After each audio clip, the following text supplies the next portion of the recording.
कौन से धर्म के लोग हो आप? कौन से ग्रंथों में तुम्हारे लिखा है? कौन सी किताबों में लिखा है? कौन से पुराणों में लिखा है? मुझे बतलाइए कि एक मानव का आप लोग हत्या करेंगे। वो गांव-गांव में अपने जो है आतंकवादी तैयार कर रहा है, उन्हें पैसा देता है, उन्हें जो है हथियार दे रहा है, जूती में पानी पिलाया जाता है, मूत पिलाया जाता है। कौन सा मजहब सिखा रहा है? कौन सा धर्म है? कौन सी सरकार सिखा रही है? वो संविधान की कसम खाते हैं और पाखंडवाद अंधविश्वास फैलाते हैं। तो जब हमें अपने हक अधिकार चाहिए तो हमें छीनने पड़ेंगे और सड़क पर उतरना पड़ेगा, जन आंदोलन करना पड़ेगा। सरकार नहीं सुन रही है, अंधी है, बहरी है, गूंगी है, तो कैसे सुनाओगे? अरे वही राहुल है, वही बीजेपी है, वही कांग्रेस है। मुस्लिमों का सबसे बड़ा सत्यानाश क्या कांग्रेस ने नहीं किया? SC ST को 2 वोट का अधिकार हो, मुस्लिमों के लिए पृथक निर्वाचक क्षेत्र जब तक नहीं बनेगा तब तक कुछ नहीं होने वाला। मैं राजुद्दीन गादरे, सामाजिक एवं पॉलिटिकल एक्टिविस्ट। हम लोग जो है आज का ही नहीं कि जो भी समाज में पूरे देश में हम लोग अपने एक समन्वय कमेटी बना करके सौहार्द पैदा करना चाहते हैं, क्योंकि कुछ दुश्मन हमारे देश के षड्यंत्रकारी, देश के गद्दार, देशद्रोही लोग लगे हुए हैं देश का माहौल ख़राब करने पर।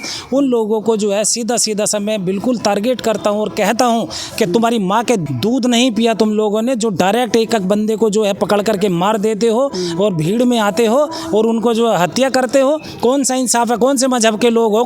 कौन से धर्म के लोग हो आप? कौन से ग्रंथों में तुम्हारे लिखा है? कौन सी किताबों में लिखा है? कौन से पुराणों में लिखा है? मुझे बतलाइए कि एक मानव का आप लोग हत्या करेंगे। क्या एक मानव को जीवित कर सकते हो? क्या मानव की आप हिंसा करने के अलावा और क्या कर रहे हो? बताइए मुझे। और सबसे बड़ा जो है देश का पूरा दुश्मन वो है जो उसका साथ दे रहा है सरकार में संवैधानिक पद पे होकर के, उन लोगों का, ऐसे गद्दारों का साथ दे रहा है। उस सरकार को कोई औचित्य नहीं है कि संवैधानिक पद पे उठे बैठे रहे, उनको तुरंत इस्तीफा दे देना चाहिए। अब कह रहे हैं कि सरकार की शय पर ये सारी चीज़ें हो रही हैं। भाई सरकार की शय पे ही हो रहा, वरना तो कहाँ से होगा? मुझे बतलाइए। देश का इतना धन लूटा गया और विदेशों में भेज दिया गया, लोग अपने वहाँ स्थापित हो गए, लाखों लोग पूरी इंडिया छोड़ गए, पैसा पूरा यहाँ कर ले गए। वैसे कहते थे काला धन लाएंगे, लोगों को 15-15 लाख रुपए देंगे। आपको मिला क्या? किसी को मिला क्या? मुझे बतलाइए ना। लोग इन लेके ये कह देते हैं कि वो तो जुमला था, कह दिया, हाँ, दांत फाड़ दिए। और वो क्रोनोलॉजी को हमें समझना होगा, घर घर हमें ये बात पहुँचानी होगी, क्योंकि जो षड्यंत्रकारी है वो गांव-गांव में अपने जो है आतंकवादी तैयार कर रहा है, उन्हें पैसा देता है, उन्हें जो है हथियार दे रहा है और उनके जो मदरसे यानी गुरुकुल या ऋषिकुल या फलाने जो चल रहे हैं वो लोग वहाँ उनको शिक्षा दे रहे हैं। देश विश्व गुरु बन रहा है, भाजपा कह रहे हैं। अरे यार वाजपेयी कह रहे हैं, वाजपेयी क्या है? वाजपेयी बतलाइए मुझे। भारतीय जनता के विरुद्ध पार्टी एक ही है, भाजपा, जो भारतीय जनता के विरुद्ध में काम कर रही है। और ऐसे ही वो कहती थी बेटी बचाओ बेटी पढ़ाओ, और बेटियों के साथ में सबसे ज़्यादा अत्याचार हो रहे हैं या नहीं हो रहे हैं? बता दो मुझे आप। मणिपुर का वो सबसे बड़ी घटना है पूरे देश की, पूरे देश में लानत हो रही है, थू हो रही है। मणिपुर में जैसी घटनाएं हो रही हैं, और जहाँ पे भी ये घटनाएं ऐसी होती हैं वहाँ का नेट बंद कर देते हैं, वहाँ का इंटरनेट नहीं चलने देते।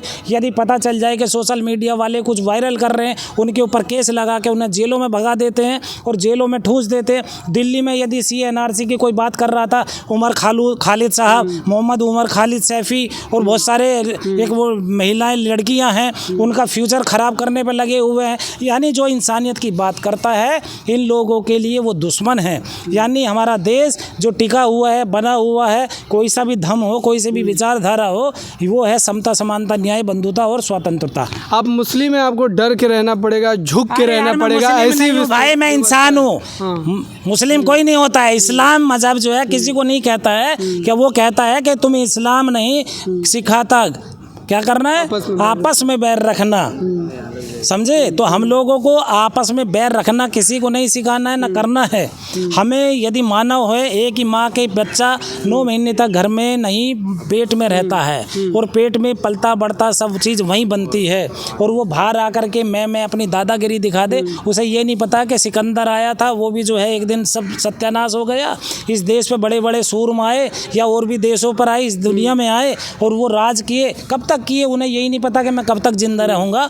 तो इसीलिए मानवता पे आ जाओ सबसे पहले, और तभी हमारा देश और सुरक्षा है, वरना कुछ नहीं है। आज जो है अभी SC ST के लोगों को देख लीजिए, जूती में पानी पिलाया जाता है, मूत पिलाया जाता है। कौन सा मजहब सिखा रहा है, कौन सा धर्म है, कौन सी सरकार सिखा रही है? सबसे पहले उनको टारगेट करना चाहिए, उनको सोचना चाहिए, उनके ऊपर अंकुश लगाना चाहिए, उनके खिलाफ जो है पूरे विश्व के लिए रिकॉर्ड तोड़ ज्ञापन देने चाहिए। जो न्याय व्यवस्था पूरे वर्ल्ड की बनी हुई है वहाँ के लिए ज्ञापन देने चाहिए। क्यों हमारे देश में जब सुना ही नहीं जा रहा?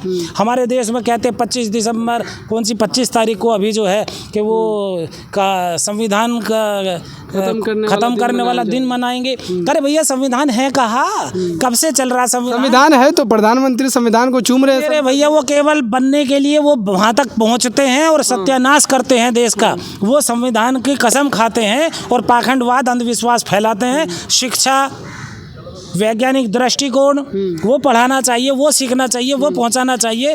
लेकिन आप शिक्षा को तो कहीं आगे ना बढ़ जाए, क्योंकि शिक्षा शेरनी का वह दूध है, जो इसे पिएगा वही दाड़ेगा, वही बतलाएगा। लेकिन उसको वहाँ से रोकने के लिए कि वो अधिकारी ना बन जाए, अपने हक अधिकारों की बात ना करने वाला बन जाए, वो उसको रोकने के लिए लोगों को पाखंडवाद में लगा देता है।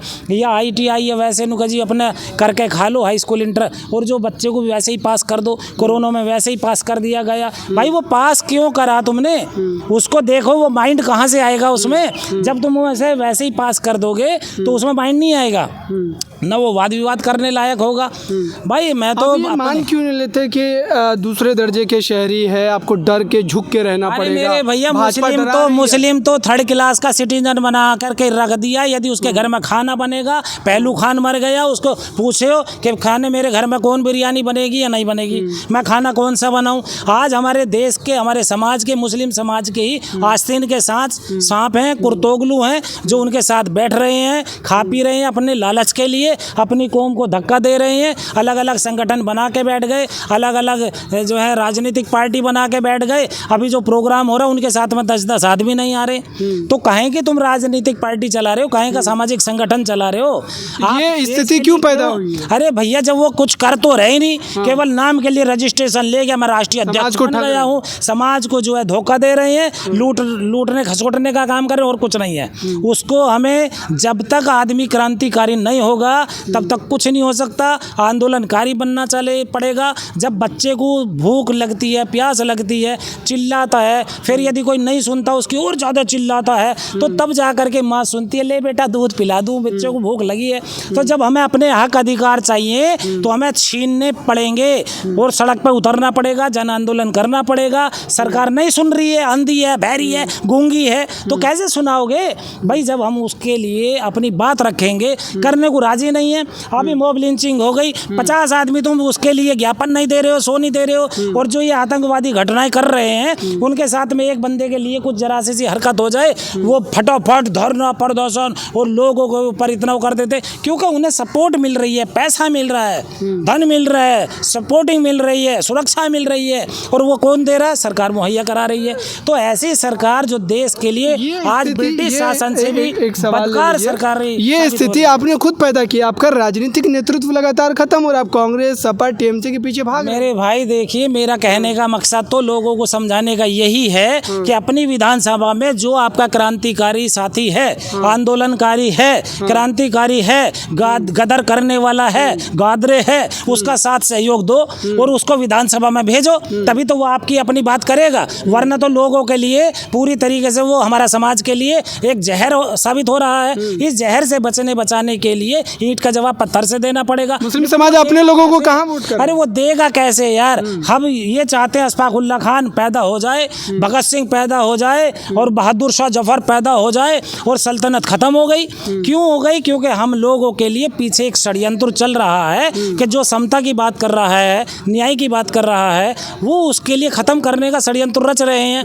क्योंकि जो दो उंगली है, यानी 2% का कोई चीज़ है, तो मुझे 5 का बनने के लिए तो एक षड्यंत्र रचना रचना पड़ेगा, तो वो रचने के लिए उन्होंने रचा और उसके ऊपर वो काबिल हैं। आज विधायिका, कार्यपालिका, न्यायपालिका, मीडिया सब पे काबिज हो गए हैं। 2% के लोग एक अपना पे को हिंदुत्व का लोगों को झूठा दिलासा दे दिया।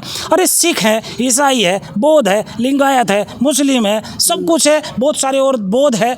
अबे ये धर्म है, विचारधारा यार।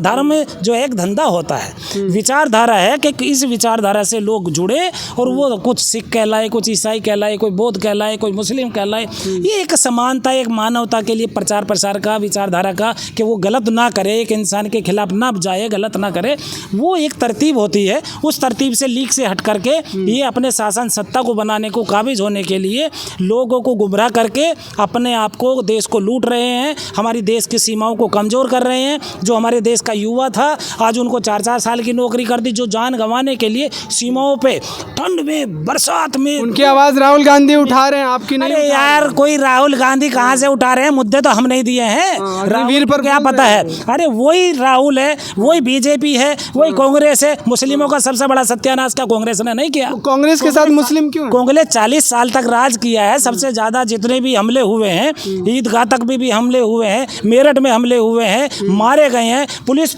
फोर्स ने जो है काबिज हो करके उनको कैप्चर किया, उनके ऊपर गोलियों से भून दिया है। तो भैया ये सारा कुछ उनके राज में भी हुआ। एक षड्यंत्र है। जब देश का ही यहाँ पे क्या हुआ, हिस्सेदारी बटी, वो हिस्सेदारी नहीं बटी, वो षड्यंत्र के तहत कब्जा किया गया। आखिरी सवाल छोटा सा रहेगा मेरा, आप लोग की जो बैठक चल रही है मॉब लिंचिंग को लेकर के, मस्जिदों को तोड़े जाने को लेकर के लगातार जो है घटनाएं घट रही है, चाहे सुप्रीम कोर्ट का जो फैसला है गुजारा भत्ता देने को लेकर के, इन सब चीज़ों पर आप रोक कैसे लगाइएगा? आपका सियासी जो कद है वो घटता चला जा रहा है। इस बार 24 ही लोग पहुँचे संसद में। मेरे भाई, उसके लिए मैंने बतलाया कि हम लोगों को बीजेपी को हराने वाला नहीं बनना, हमें अपनी कौम को जिताने वाला बनना होगा, तब जा कर के कुछ होगा। हम लोग आपस में ही एक दूसरे के पैंट उतारने की, कच्छा उतारने वाले तक बन रहे हैं। यदि दम है तो उन मॉब लिंचिंग वालों से डट करके मुकाबला क्यों नहीं कर रहे हो? क्यों नहीं जा रहे हो डीएम के? कौन करेगा? क्यों नहीं? अरे भैया वही है ना कि मेरे घर में जो है अशफाकुल्ला खान पैदा ना हो, पड़ोस में पैदा हो जाए। अरे आज तेरा नंबर है, कल को मेरा है, ये सोच करके जब तक नहीं करोगे। इस्लाम मजहब कहता है यदि तुम्हें प्यास लगी है, सबसे पहले अपने पड़ोसी को पूछो, पहले दाएं को बाएं को पूछो, आगे पीछे को पूछो। लेकिन इस्लाम मजहब को भी नकार करके चला जा रहा है। और वो काम जो ये सामाजिक संगठन है वो, या उलेमा या बड़े जो हैं, उन लोगों को इसके ऊपर जोर देना होगा और घर घर गांव गांव में जा कर के तहसील स्तर पे ज्ञापन देना होगा। यदि यहाँ की सरकार नहीं सुनती है तो जो इंटरनेशनल कोर्ट है वहाँ पर जाना होगा, तब जा कर के कुछ होगा, अदरवाइज नहीं होगा, नथिंग एल्स। इसके लिए हमें SC ST को 2 वोट का अधिकार हो, मुस्लिमों के लिए पृथक निर्वाचक क्षेत्र जब तक नहीं बनेगा तब तक कुछ नहीं होने वाला। हम हिस्सेदारी की बात नहीं करते, हम वोट फ्री में दे देते हैं। हिस्सेदार बनिए, क्योंकि आज देखिए हमारे यूपी में 25 से 26 लाख वोटर पे एक सांसद बनता है। हरियाणा में चले जाओ तो 9 लाख पे बनता है, और उधर यदि गोवा में चले जाओ तो 5-6 लाख पे बनता है। तो ये तो हमारी सरकार का बहुत बड़ी व्यवस्था है। इस व्यवस्था को जो घटिया है बदलना होगा, तभी हमारा देश सुधार होगा। और मुस्लिम समाज को पृथक निर्वाचक क्षेत्र चाहिए, क्योंकि जहाँ उसकी संख्या है उसको नकार करके SC समाज को खड़ा कर दिया जाता है। अरे उनकी तो आरक्षित सीट अलग से बनाओ ना, जहाँ पे है भाई हम कहते हैं SC को, ST को 2 वोट का अधिकार दीजिए। और जब 2 वोट का अधिकार होगा, जो कोई गलत करेगा लीडर, तो हम वोट अपनी वापस ले लेंगे। तो उस नेता को भी डर होगा कल को मेरे से ही समर्थन वापस ना ले ले। तो ये तभी होगा जब उसे डर होगा। डर है ही नहीं, EVM चल रहा है, EVM का घोटाला चल रहा है, सरकार आज चुनाव आयोग कुछ नहीं कर रही है। अभी देख लीजिए जितना भी हो रहा है ये सब बेकार की है। बेरोजगारी है, महंगाई है, सब चरम सीमा पे है, अत्याचार है, शिक्षा को जो है नकारा जा रहा है, शिक्षा को अशिक्षित करने पे लगे हुए हैं लोगों को, युवाओं से खिलवाड़ है, युवाओं के लिए कोई बात नहीं करता। यदि वो पेपर देता है, पहले पढ़ता है 15-20 साल, और फिर वो जब एग्ज़ाम देता है उसको लीक कर दिया जाता है जब उसका नौकरी का टाइम आता है। तो ये उनको भी लॉलीपॉप दे करके भुना रहे हैं, जनता के युवाओं के साथ खिलवाड़ किया जा रहा है। मैं इनकी निंदा करता हूँ। और जो ऐसा घिनौना काम कर रहे हैं मॉब लिंचिंग वगैरह का, या SC समाज को या पिछड़े दलित वर्ग को, जो यहाँ का मूल निवासी है, उनके साथ गलत व्यवहार कर रहे हैं, जबकि 90% के लोग हैं आपस में DNA के भाई हैं। एकजुट हो जाओ, कोई अलग से नहीं आएगा। इन 10% के मनुस्मृतिवादी लोगों को एक करारा झटका दे दो, तभी देश सुलझेगा और अपने आप सत्ता पे काबिज होना बन जाए। तभी होगा जब एकजुट होंगे। नेशनल दस्तक की आपसे गुजारिश है कि अगर इसको बचाना चाहते हैं तो नेशनल दस्तक को सब्सक्राइब करने के लिए रेड कलर के सब्सक्राइब बटन को दबाएं, फिर बेल आइकन की घंटी दबाएं। नेशनल दस्तक को बचाने के लिए बहुत जरूरी है कि हर खबर को शेयर करें, लाइक करें, कमेंट जरूर करें।